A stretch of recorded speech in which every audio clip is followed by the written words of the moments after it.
অন্তর্বর্তীকালীন সরকারের প্রধান উপদেষ্টা ডক্টর মোহাম্মদ ইউনূসের ছবি দিয়ে পত্রিকাসহ বিভিন্ন মিডিয়ায় বিজ্ঞাপন বা অন্য কোনো প্রচারণা নিষিদ্ধ করেছে প্রধান উপদেষ্টা কার্যালয়। বাংলাদেশের বর্তমান রাজনৈতিক অস্থিরতা আর দুর্বিষহ পরিস্থিতির মাঝে একমাত্র আশা হিসেবে উঠে এসেছেন ঢালিউডের কিংবদন্তি সুপারস্টার শাকিব খান। তাকে নিয়ে এবার বিশেষ উদ্যোগ নিয়েছেন অন্তর্বর্তীকালীন সরকারের প্রধান নোবেল বিজয়ী ডক্টর মোহাম্মদ ইউনূস।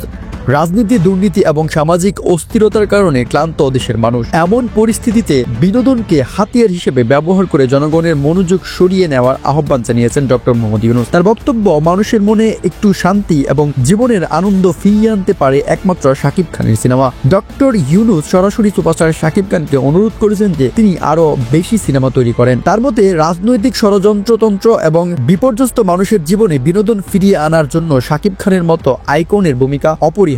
মানুষ এখন গুম, খুন, দুর্নীতি আর অনিয়মের খবর শুনতে শুনতে ক্লান্ত।